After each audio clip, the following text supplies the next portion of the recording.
business on Night Dreams Talk Radio, and you will be heard worldwide. Why not contact us at nightdreamstalkradio@gmail.com. If you would like to hear Night Dreams Talk Radio on your local radio station, let them know. Tell them to check out www.nightdreamstalkradio.com, and thank you. Night Dreams Talk Radio, After Dark, wants to give a big shout out to all the truckers that listen to our show. You are listening to Night Dreams Talk Radio Network, from our compound to you worldwide, with your host, Gary Anderson. And that is me. We have Ryan, who gives our weekly report on UFOs. Now, I was mentioning before the break, a lot of people are confusing aircraft with UFOs. Now, I am a major believer that we're being visited. I believe that we're being abducted. But the thing has gotten so far in the last 6-7 months, it's gotten really out of control. People are going on Twitter, they're going on and Facebook and putting up videos that, honestly, if they don't realize what it is, then I don't know. I don't know if they're doing a hoax, but people are believing this stuff, Ryan. And it's kind of upsetting because, I mean, come on. If I was putting these videos out myself, the first thing I would have done is made contact with the FAA, number one. Then I would have called the control tower and talked to one of the controllers who monitor the aircraft. And they're willing to talk to you. That would have been 2. Then I would have tried, talking to the military base, Air Force base around there. That would have been 3. And then I would have done what I did today. I would have talked to maybe a couple commercial pilots and a couple private pilots. And then I would have talked to the atomic, what do you call it? Commission, for radiation, the government agency. And if you call them up, they'll tell you, yes, we have, there's a schedule where they're out there all the time and they're taking readings in the area. Okay, you put all that together, and then when you say this to somebody, it's so obsessed with believing it's real, they say, you don't know what you're talking about. They're all lying. All those, the private pilots, the FAA, the control tower is lying, the Atomic Commission is lying, the Air Force is lying, everybody's lying. It's a conspiracy. It sure is. That actually gets frustrating, like you said, though, when all those are posted like that. I'm sure James agrees.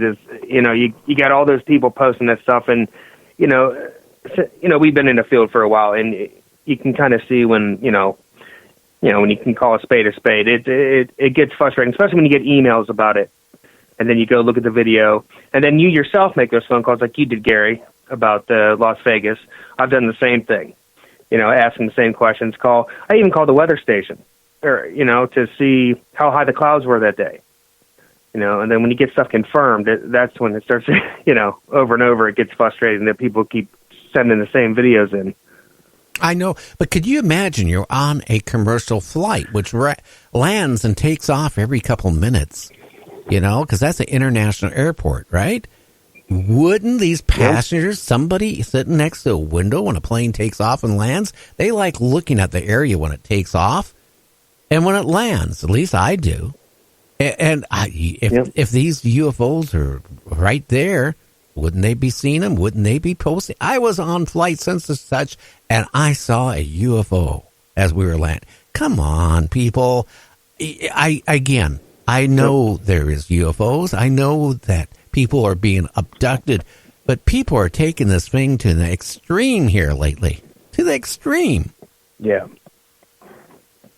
Yeah, pretty extreme too. Like the guy I was talking about on Facebook, he's got his whole Facebook page is riddled with nothing. And I'm talking about daytime sightings.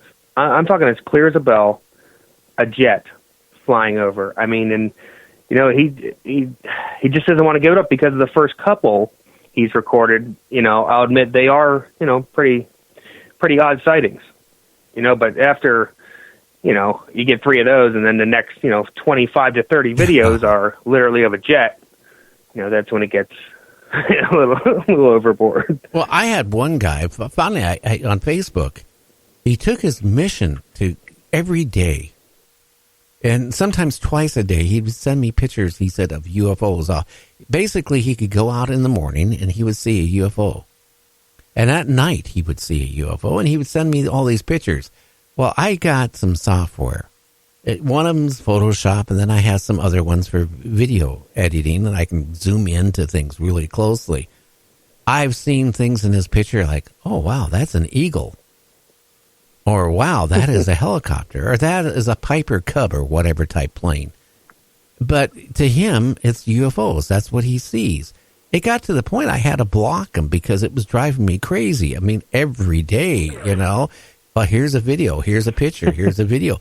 Or, again, my other background besides doing radio for the years has been photography. I took a 10-year break from radio and managed a couple professional stores. I shot for some major magazines in the past. I mean, I was well known in the being as a photographer at one point. But I kind of got burned down on it, trying to do radio and that, and I just kind of just lost interest in photography. But I was one of the very first people to get Photoshop before it was even for sale, you know, to be a tester on it. I know Photoshop, like I know back of my hand and front of my hand. And believe me, I know my hand. But that's another story. But I could honestly tell you, don't laugh. Well, you can if you want. But the thing is, I bring in and I look at these images and I spot it right away. You know, I can spot where these planes, you know, on videos, you can see it as commercial aircraft. Yes, there's lights flashing, but they happen to be the same color as required by the FAA. And then the plane banks to the left or right, and then you don't see it anymore. And then the first thing it vanished. I don't know. What do you think, James? I agree totally. Also, there is a app that you can get, and I don't know if it works within a 20, 30-mile radius of your location or the local airport, but you can track every flight that's coming in or out of that airport, and it'll show you right where it's going. So, I mean, that'll eliminate all doubts if you're having something, you know, that you're seeing over the mountains routinely. Now, I've looked at that helicopter that you speak of, and it's not your regular helicopter. So it's probably got lights on it that are unique, and it's got different things on it that's different, you know. So obviously, and I've said it before from day one, you know, in this day and age with terrorism, if there's going to be a lot of consistent things in the air over a major city and airport, man, they're going to be on it. Oh, yeah, and a heartbeat. And have you ever noticed in that video, you know how a helicopter, when it's hovering, and it stops hovering, and then it goes to move on, the nose takes a quick dip, and then it comes up. Always. I mean, I've been on enough helicopters in my military career. I guarantee that's how. Same here. Yeah. So, and I see that in that video. If you watch it, you see the little dip, and then it goes on. Yeah, they might have other lights on it because they don't want to get hit by aircraft out there when they're doing their thing. Exactly. And like James said, you're right next to an airport. There's absolutely no way they're going to let something sit out in the desert right next to it and do that, you know, every couple of nights or every other night. I mean, it's impossible. Oh, don't you realize that they're abducting people? The people who lose playing craps in Las Vegas, okay? When they go home over the mountains, depending on which way they go, the UFOs zap them and take them. That's what happened to me. And the backside of the moon is full of used cars because they just take you in the car and then they put the car in storage in the backside of the moon. Well, I learned something new.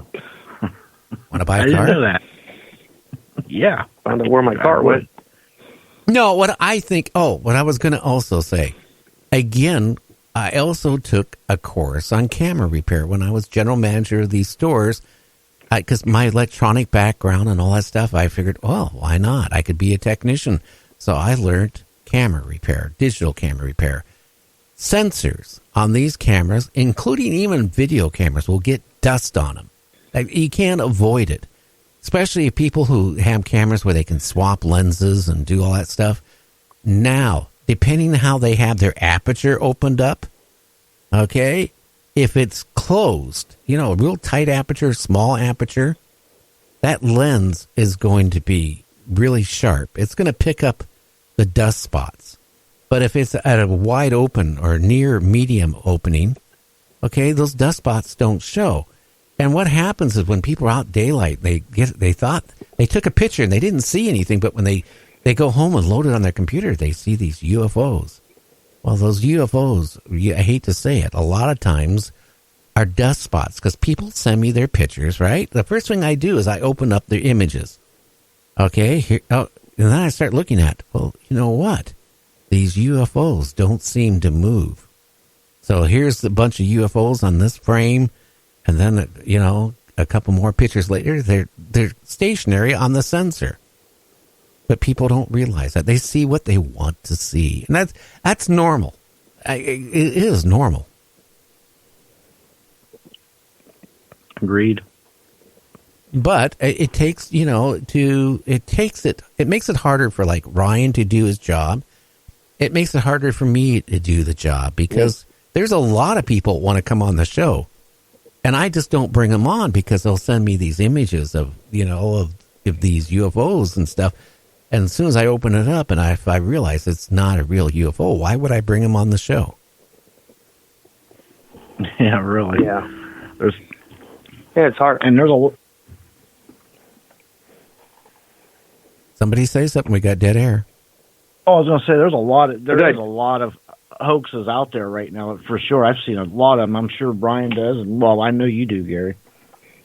Oh yeah. Well, yeah, a lot, and that's the frustrating point. And since now that it's come out with the Navy, saying there's unidentified objects, they're not saying they're from outer space. They're just unidentified objects. People have now taken it to the new level. I mean, there's always people out there that want their 2 minutes of fame. Yeah. And it does damage. Sure. It does damage for what you're doing, I do, and what James does, and everybody else who takes this seriously and tries to prove that there is UFOs and people are being abducted.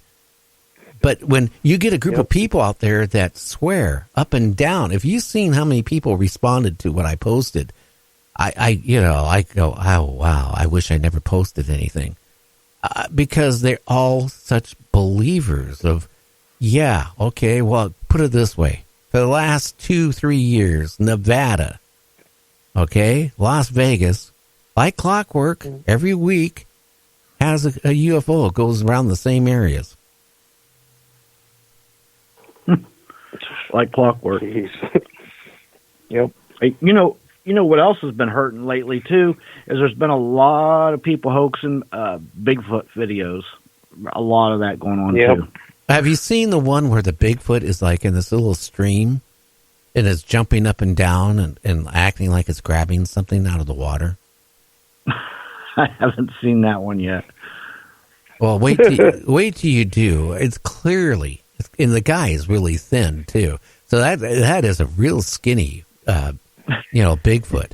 But I had somebody send me that, and I looked at it, and then I saw it afterwards on Facebook, and I'm looking at it. Wow, that you could tell clearly, that was a costume.